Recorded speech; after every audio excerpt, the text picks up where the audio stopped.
Esprit de lumière et de vérité, éclaire pour nous la parole que nous allons entendre. Conduis-nous dans toute la vérité. Esprit de sainteté, pénètre nos pensées et nos cœurs et rends-nous obéissants à ta volonté. Esprit de conseil et de force, soutiens-nous dans nos combats et donne-nous la victoire. Esprit d'amour, de joie et de paix, brille en nous comme une flamme, que rien ne puisse éteindre. Amen. Et nous lirons, vous pouvez suivre donc du coup, nous allons lire dans l'évangile de Luc, c'est à partir du chapitre 24, de 1 jusqu'à 12.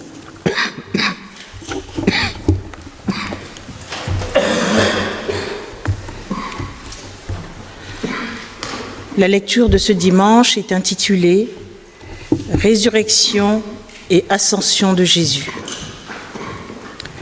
Le dimanche, elles se rendirent au tombeau de grand matin, avec quelques autres, en apportant les aromates qu'elles avaient préparés. Elles découvrirent que la pierre avait été roulée de devant le tombeau. Elles entrèrent, mais elles ne trouvèrent pas le corps du Seigneur Jésus.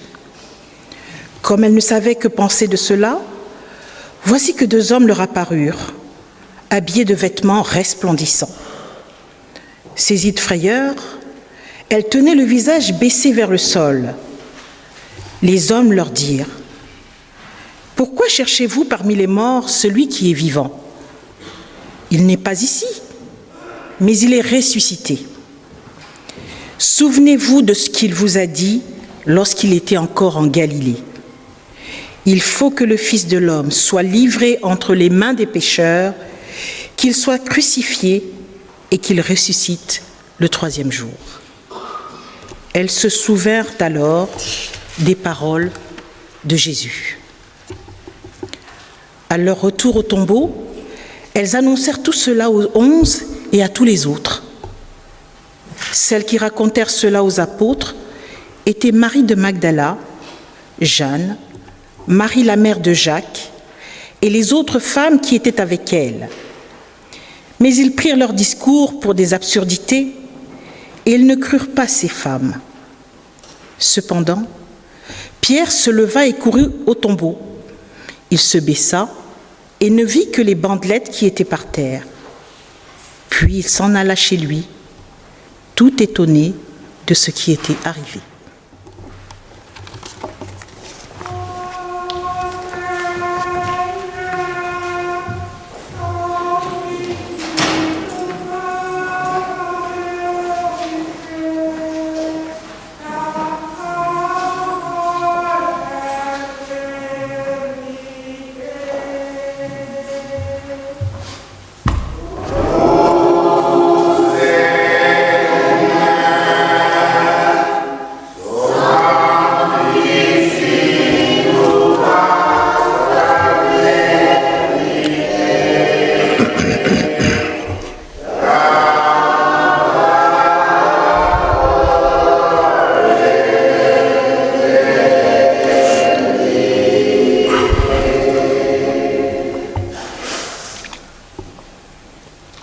Le vendredi soir, Jésus était condamné injustement et il y a eu donc ce chemin de croix et puis on l'a mis sur une croix et les soldats, tout le monde se moquait de lui, les gens de la rue disaient il a sauvé les autres, qu'il se sauve lui-même, s'il est le Messie, l'élu de Dieu. Les soldats se moquaient aussi, ils lui donnaient du vinaigre pour boire. Si tu es le roi des Juifs, sauve-toi toi-même. Et comble d'absurdité, l'un des brigands à ses côtés l'insulte. Le Christ est abandonné de tous, entouré de crétins, de gens sans honneur. Un vrai monde de fous. Il y a un tableau célèbre de Jérôme Bosch, qui montre le chemin de croix, s'appelle le portement de croix, Et il est entouré par des gens, des figures grimaçantes. C'est vraiment comme un cauchemar. Des visages grotesques, grimaçants, des nez crochus, des faces tordues. Et là, sur la croix, le bandit, un bonhomme, peut-être qui aurait la même sorte de visage que les caricatures de Jérôme Bosch, sale, grossier, qui rote, qui pète, qui pue, qui abreuve Jésus d'insultes, hein, qui lui dit « t'es un fils de... vraiment un cornichon, un bougre de faucheton », et il continue comme ça. Et l'autre lui dit « c'est pas un peu fini, non, tes âneries ?» Il ne lui dit pas exactement comme ça, mais c'est un peu dans le même style. Lui, il n'a rien fait. Nous, on mérite ce que nous avons. Lui, il n'a rien fait. Il prend sa défense. D'ailleurs, c'est le premier dans tout cet épisode de la crucifixion, de la condamnation, qui prend la défense de Jésus. Personne d'autre. Même pas les disciples. Pierre, même, il va dire, je ne le connais pas. Il a peur. Et alors, il va rajouter cela. Souviens-toi de moi quand tu seras au paradis. Et Jésus lui dit, ce soir même, tu seras avec moi. Alors, voilà cette scène. Jésus qui est abandonné de tous et qui finalement donne le salut même à ceux qui ne le méritent vraiment pas. En fait, il y a le bon larron et le mauvais larron. Et moi, j'aime à croire, mais chacun a son image de Jésus.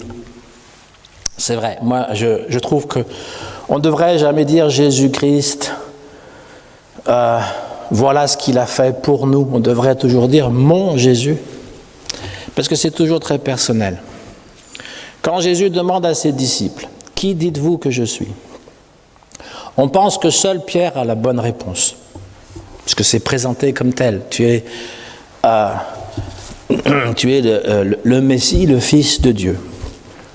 Et nous pensons qu'en répétant cela, nous avons la bonne réponse. Mais apparemment, Pierre n'avait pas compris ce que ça pouvait dire, puisque Jésus dit, juste après, dans un évangile, il dit « Ne dites ça à personne ». Dans un autre, comme dans Matthieu, il va dire « Eh bien, le Fils de l'homme sera livré, il sera mis à mort, et dans 3 jours, il ressuscitera. » Et Pierre dit « Jamais de la vie, je empêcherai tout ça. » Et Jésus lui dit « Arrière de moi, Satan ».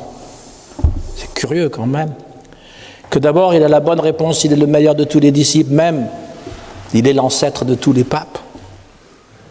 Et puis juste quelques versets plus loin, arrière de moi, Satan.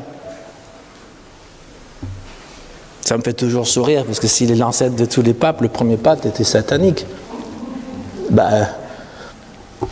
Mais en fait, Jésus, je ne pense pas qu'il attendait une réponse précise, parce qu'à l'époque, sa mission n'était pas vraiment dévoilée.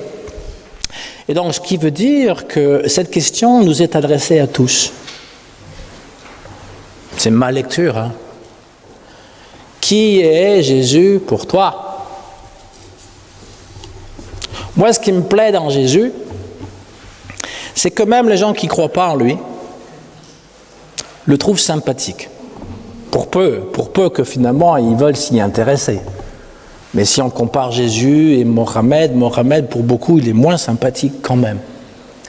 Tandis que Jésus, c'est un humaniste, avant terme.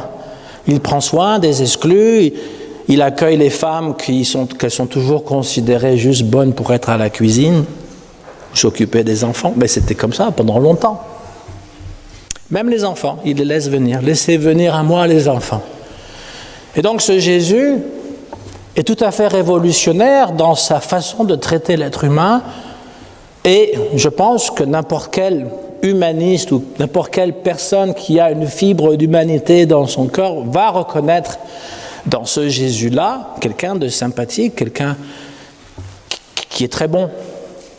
Après, les histoires de fils de Dieu, de ceci, ça c'est autre chose, ça c'est On dit c'est la foi, mais c'est plutôt l'acceptation de certains dogmes, on va dire. Alors, qui est Jésus pour moi? Tiens, toi, tu t'appelles comment? Toi?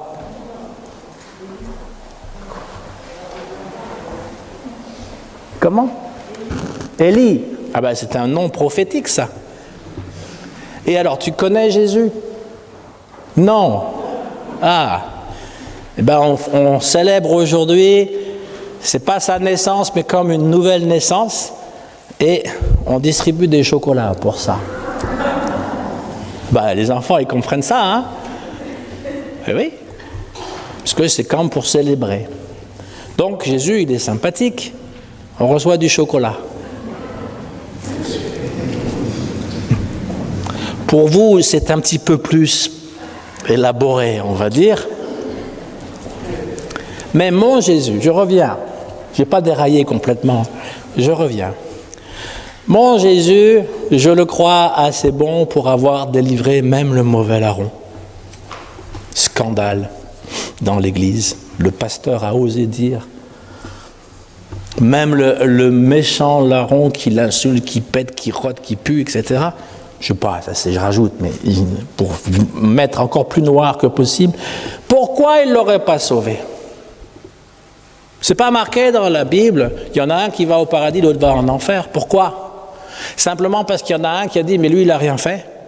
Parce que si vous remarquez, et vous avez la Bible entre les mains, l'Évangile, le mauvais larron dit, sauve-toi et sauve-nous aussi. Il implore quand même Jésus de le sauver. Et pourquoi Jésus ne l'aurait pas fait? Parce qu'on pense qu'il faut être méritant pour être sauvé. Mais justement, le salut en Christ, ce n'est pas basé sur les mérites. Le fait d'être à côté de Jésus, eh bien, je ne dis pas, j'en sais rien. Moi, je ne suis pas prophète, je ne dis pas, il a été libéré, mais pourquoi pas? C'est bien dans sa mentalité de sauver tout le monde. Alors voilà pour la mort de Jésus. Mais nous ne devons pas rester à la mort de Jésus. Puisqu'il y a... Alors, c'est faux de dire 3 jours après. C'est pas 3 jours après.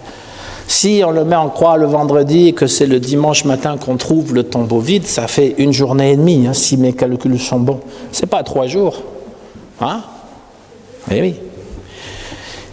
Alors, Joseph d'Arimathée, c'est un prêtre qui, avec Nicodème, sont des disciples cachés de Jésus. Hein, parce qu'ils ne veulent pas que tout le monde sache qu'ils vont fréquenter ce Jésus. Et on sait que Nicodème, dans l'évangile de Jean, vient voir Jésus de nuit, lui pose des questions. Et Joseph d'Arimathée, on dit dans les évangiles qu'il est un disciple caché. Et là, on l'appelle un homme bon et juste qui attendait le royaume de Dieu. Donc, quelqu'un qui était juste. Et lui, il était le seul parmi, quand ils ont discuté de la culpabilité de Jésus et de mettre Jésus à mort, c'est le seul qui s'est opposé à la condamnation à mort. Il n'a pas pu l'empêcher, mais il s'y est opposé. Et apprenant que Jésus est mort, il va voir Pilate, il n'a pas peur d'aller voir Pilate, le procurateur romain, pour demander le corps, parce qu'il a un tombeau, qui est d'ailleurs, c'est marqué, près du lieu de crucifixion. C'est pour ça que quand vous allez à Jérusalem, vous avez le tombeau du Christ, hein, j'en ai parlé vendredi, pour les catholiques et les orthodoxes, qui est le lieu le plus fréquenté. Vous grimpez des marches, et c'est là où il s'est fait crucifier, vous descendez, vous allez un peu plus loin, vous avez la tombe du Christ. Et aujourd'hui, il faut être très patient pour rentrer dedans, il faut attendre peut-être 2-3 heures, parce qu'il y a tellement de monde. Et puis vous avez un autre lieu, gardé par les protestants, qui... J'entends de la musique ou c'est vraiment de la musique? Oui, oui, d'accord. C'est pas dans ma tête, c'est bien.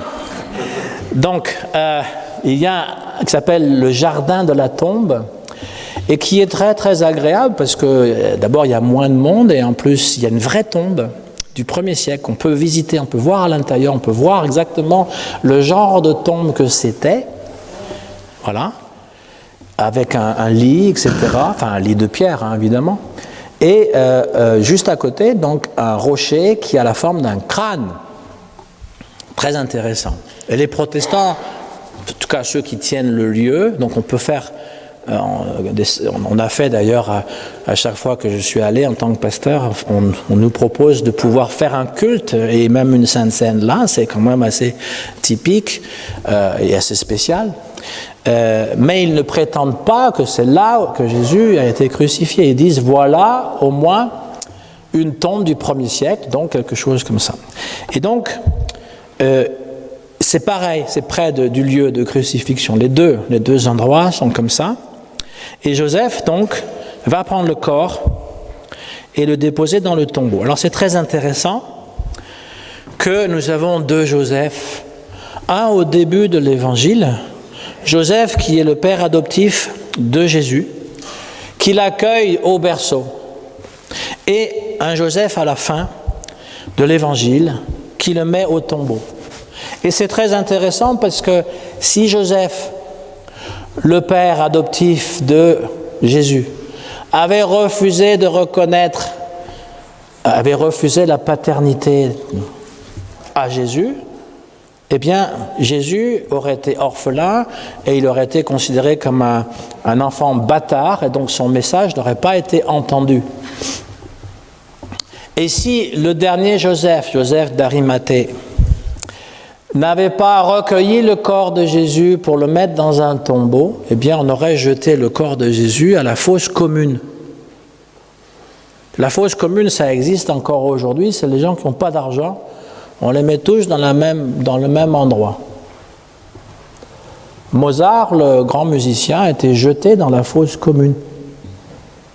Même si son œuvre aujourd'hui est estimée à plusieurs millions, vendue à plusieurs millions d'exemplaires, il était très pauvre, on l'a jeté à la fosse commune. Si on avait fait ça avec Jésus, on n'aurait jamais pu parler de résurrection. Parce que personne n'aurait su où il était. D'ailleurs, ce qui est intéressant, c'est que ce sont les femmes qui savent où Jésus a été mis. D'abord, elles sont venues de Galilée, elles ont accompagné Jésus, elles regardaient de loin, et quand il y a eu la crucifixion, il y a les évangiles qui nous disent qu'elles regardaient de loin.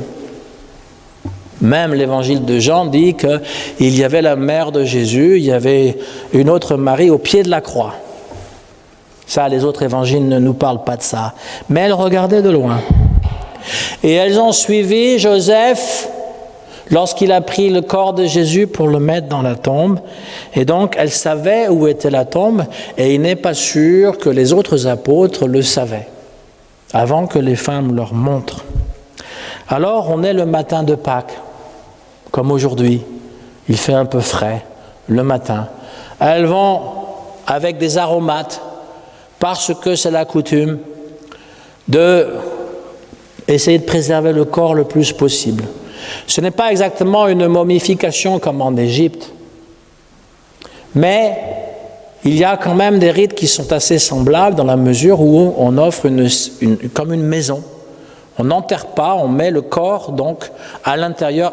Évidemment, c'était pour les gens plus riches, hein, c'est pour ça qu'il faut considérer aussi que Joseph d'Arimathée, peut-être qu'il avait cette tombe pour lui et qu'il l'a donnée à Jésus pour les gens plus riches, mais quand même, il y a cette idée qu'on va donc essayer de préserver le corps. Elles viennent avec des aromates et elles trouvent donc la pierre, parce que pour fermer donc l'entrée, c'est une porte, hein, une petite porte ordinaire, sans la porte en bois, n'est-ce pas? Il y a juste une ouverture dans le rocher.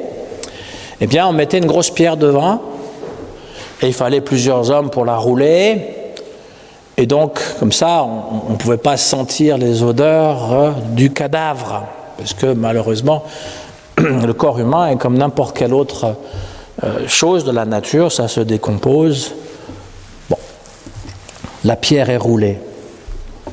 C'est quand même assez surprenant. La pierre est roulée, elle rentre à l'intérieur, elle ne voit pas Jésus. Et là, il y a deux personnes, habillées de vêtements étincelants. Alors on ne dit pas que c'est des anges, mais on va le conclure parce que, en fait, le mot angelos, ça veut dire un messager, quelqu'un qui vient vous annoncer une bonne nouvelle. Une fois, j'étais à l'hôpital pour visiter quelqu'un, j'ai frappé à la porte, la personne que je devais visiter m'a dit très fort, sans qu'elle me voie, qui c'est? J'ai dit, c'est le pasteur. Elle m'a répondu, c'est le facteur. Je lui ai dit, c'est la même chose, parce que je vous amène une bonne nouvelle. Donc, un envoyé, l'ange est un envoyé. Ce n'est pas nécessairement quelqu'un qui a des ailes dans le dos, ça c'est quelque chose qui vient d'Iran, de la Perse antique, où on met donc des personnages ailés, n'est-ce pas? Ce sont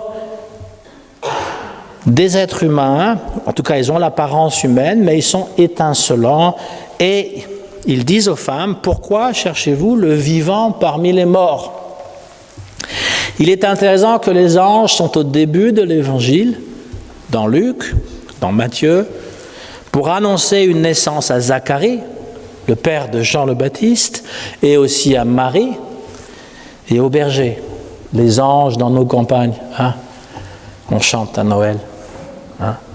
Gloria, Gloria. Hein? Plus lentement, mais comme ça. Les anges. Et à la fin de l'évangile, ils viennent aussi des anges. Pourquoi cherchez-vous le vivant parmi les morts? C'est une question qui s'adresse aussi à nous.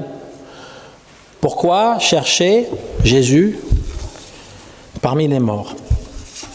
Il est ressuscité. Il n'est pas là.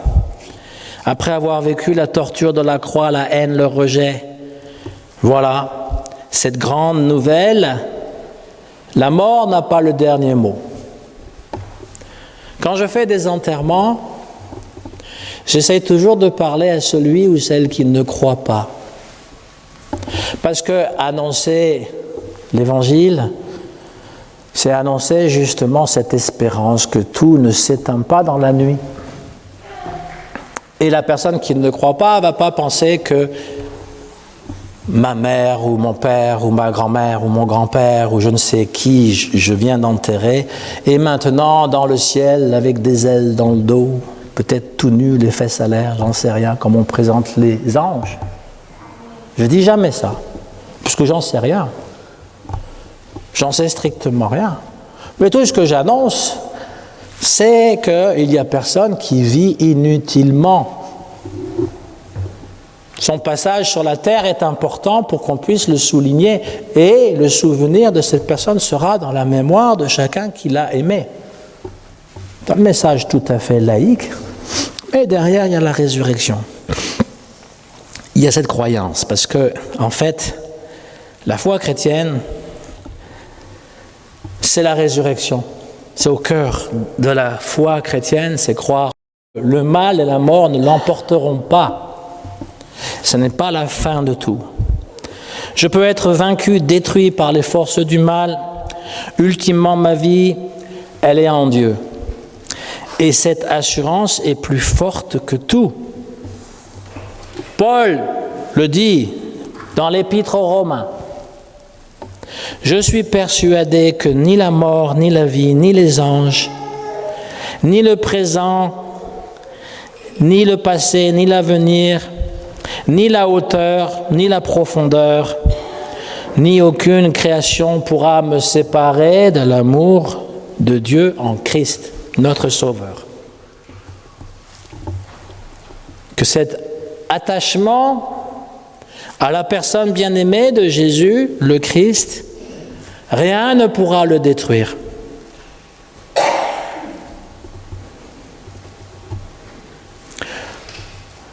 Le mauvais larron, pour revenir à lui, il dit, si tu es le Messie, eh bien il y a des anges qui vont venir pour te défendre et qui vont te descendre de la croix. Ça c'est justement le genre de croyance que nous véhiculons, c'est-à-dire que nous voulons voir le miracle opérer, quelque chose d'extraordinaire. Quand vous voyez un film, surtout américain, parce que les films français, ça se termine jamais. On ne sait jamais là. Mais c'est vrai. On se dit, et alors? C'est comme si ça continue, puis finalement, on ne sait pas ce qui se passe. Mais dans les films américains, il y a toujours happy ending. Ah. Le héros n'est jamais mort. Il n'est jamais mort, même s'il est criblé de balles. Et donc, ça, c'est l'espérance tout à fait humaine que la mort n'a pas d'emprise sur la personne que l'on aime, comme je le disais, mais d'une façon miraculeuse. C'est-à-dire qu'il se réveille et tout le monde est content.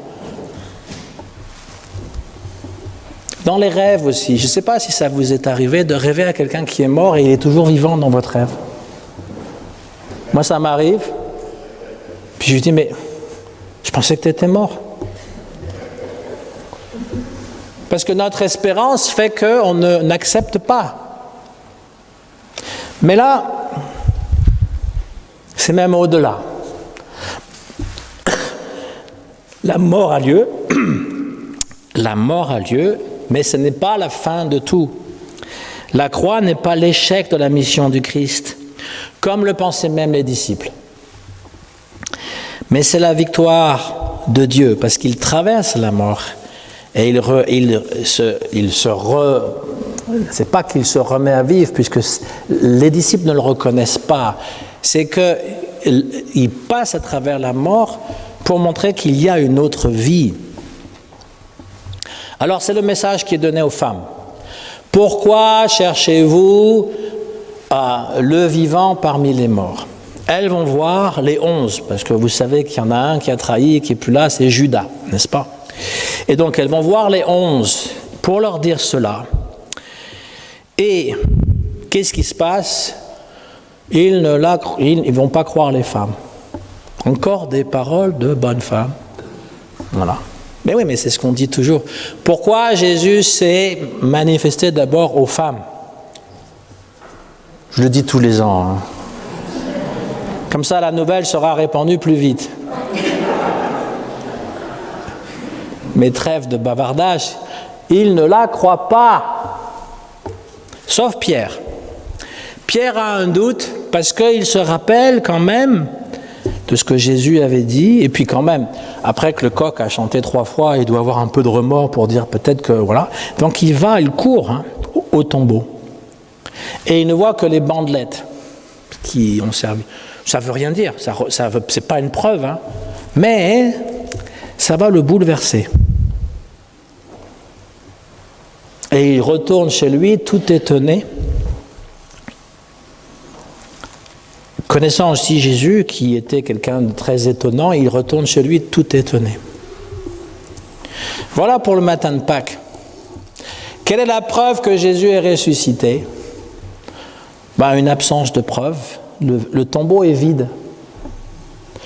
Les Romains ont été les premiers à dire les disciples ont volé le corps. Après ces événements, pas le jour de Pâques, il y a eu ce qu'on appelle les apparitions. Après. Mais le jour de Pâques, il n'y a qu'un tombeau vide.